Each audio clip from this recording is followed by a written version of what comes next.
Brightness बढ़ा लीजिए। Hello everyone, आप सभी को सुप्रभात, गुड मॉर्निंग। मैं संदीप मिश्रा आप सभी का स्वागत करता हूं आपके अपने ही यूट्यूब चैनल स्टडी विद उड़ान में। मित्रों, आज हम जिस विषय की बात करेंगे वह है आपका हिंदी विषय। और हिंदी विषय से आपके स्टेट लेवल एग्ज़ाम्स में क्वेश्चन पूछे जाते हैं और अलग अलग परीक्षाओं में इसका जो परसेंटेज है अलग अलग होता है। तो हम आज जो बात करेंगे हिंदी विषय की, और हिंदी विषय में जो हम पहला टॉपिक ले रहे हैं वो है आपका वर्ण विचार। यहाँ से बहुत ज़्यादा क्वेश्चन बनते हैं हमारे हिंदी के एग्ज़ामों में।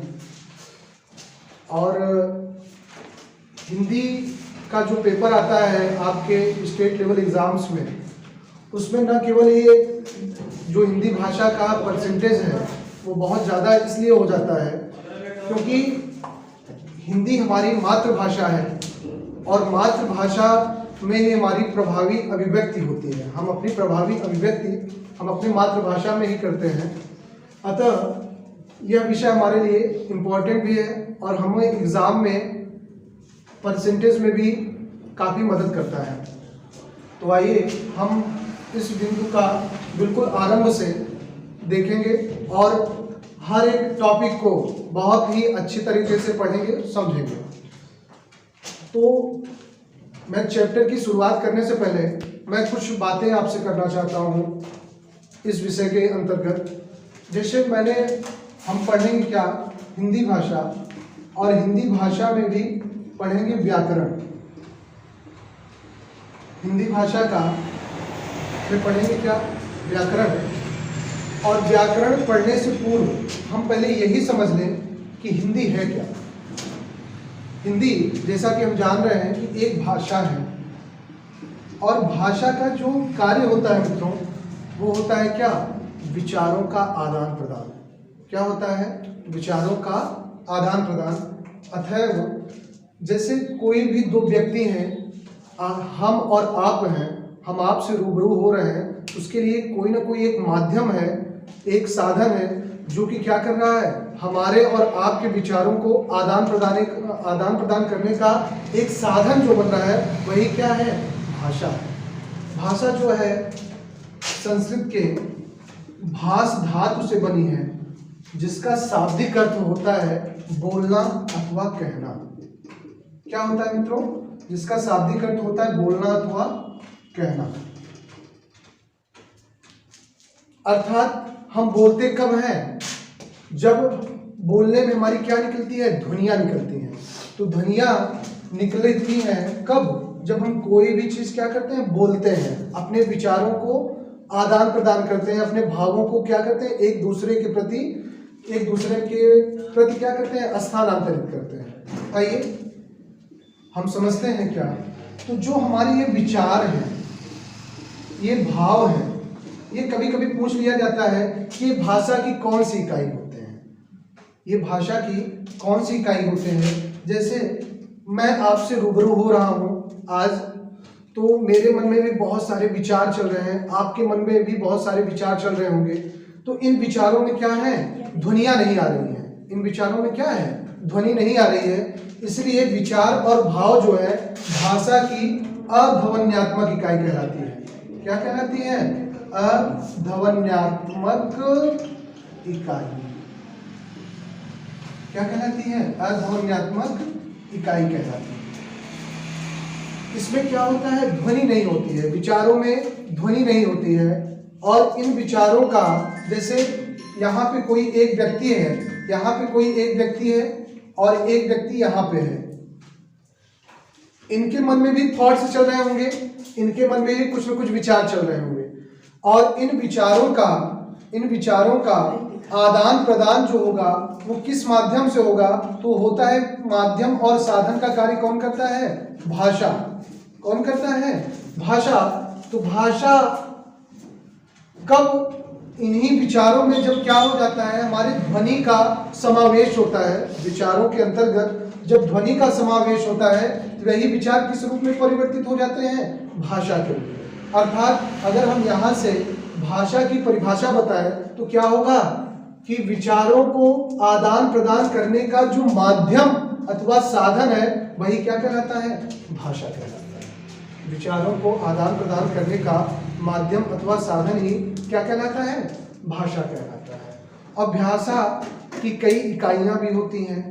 तो भाषा कितने प्रकार की होती हैं? तो मुख्यतः जो मित्रों भाषा के प्रकार होते हैं वो आपके तीन ही हैं। एक तो आपका है मौखिक, दूसरा है लिखित और तीसरा है सांकेतिक। इन अलग अलग रूपों का प्रयोग करके, भाषाओं का इन अलग अलग रूपों का प्रयोग करके हम अपने विचारों को क्या करते हैं? आदान प्रदान करते हैं। मौखिक रूप में, लिखित रूप में, सांकेतिक रूप में। जैसे मैं आपसे बात कर रहा हूँ कि विचारों का किस रूप में प्रदान है? मौखिक रूप से। बहुत सारी चीज़ें जैसे आप परीक्षा में कॉपी वगैरह में अपने आंसर डालते हैं और एग्जामिनर के पास वो जो पहुंचता है तो वो किस रूप में है? लिखित रूप से।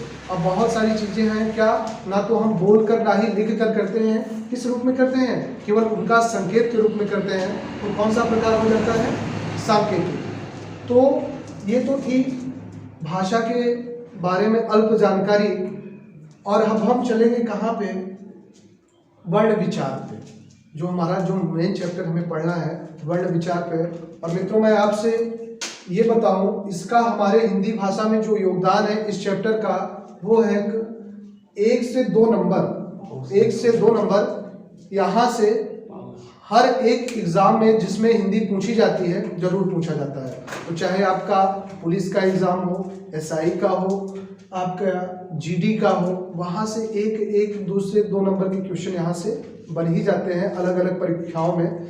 तो हमें 1 और 2 नंबर भी हमारे लिए क्या है? बहुत आवश्यक होता है। क्योंकि आप जानते हैं कि जब हमारा सिलेक्शन रुकता है कि 0.5 से भी रुक जाता है। मतलब क्या हुआ कि अगर हम 0.5 से भी कम हो गए हैं इसका मतलब हम हजारों बच्चों से पीछे हो गए हैं। ऐसे हजारों बच्चे होंगे जो हमसे क्या है 0.5 नंबर से ज़्यादा पाएंगे। तो हमें हर एक नंबर पे बहुत कायदे से हमें अपनी पकड़ बनानी है। और उसके लिए क्या करना पड़ेगा? हर एक चीज़ों को बहुत ध्यान से पढ़ना पड़ेगा। और ध्यान से पढ़ेंगे तभी हमें चीज़ें क्या होंगी? समझ में आएंगी। देखिए मित्रों, एक हमारे बहुत ही मैथिली शरण गुप्त जी की कुछ पंक्तियां हैं कि जीवन में अगर कुछ करना है तो उनकी पंक्तियां जो है वो हमें प्रेरित करती हैं। क्या कि न रहो न निराश करो मन को, कुछ काम करो, कुछ काम करो, जग में रहकर कुछ नाम करो, कुछ काम करो, कुछ काम करो। यह जन्म हुआ किस अर्थ का हो, समझो जिसमें यह व्यर्थ न हो। कुछ तो उपयुक्त करो तन को, न रहो न निराश करो मन को। तो किसी भी चीज़ की तैयारी करने से पहले हमारे अंदर क्या होनी चाहिए? एक ऊर्जा होनी चाहिए कि जिस चीज़ को हम करने जा रहे हैं उसके प्रति हमारा सकारात्मक भाव होना चाहिए। अगर हमारा भाव ही सकारात्मक नहीं हुआ तो हम कहीं ना कहीं पे क्या हो जाएंगे? एक समय आने के बाद क्या होगा? हम हार जाएंगे उस चीज़ से। तो पहले बात, हमें एक ऊर्जा, एक पूरी लगन से जिस भी चीज़ को हम अचीव करना चाहते हैं, प्राप्त करना चाहते हैं, उसके बारे में हमें क्या होना पड़ेगा? सदैव सकारात्मक भाव रखना पड़ेगा। और उस चीज़ पे शिद्दत से पूरी लगन के साथ मेहनत करेंगे तो निश्चित तौर पे जो हमारा लक्ष्य है धीरे धीरे क्या होगा? हमारे समीप आ जाएगा। तो हम हिंदी विषय की बात कर रहे हैं और हिंदी विषय का मैं पूरा हिंदी का समग्र व्याकरण, पूरे हिंदी का समग्र व्याकरण आपको टॉपिक वाइज इस चैनल के माध्यम से मिलता रहेगा। तो जो पहला चैप्टर है हमारा वर्ण विचार, उसी पे हम बात करेंगे।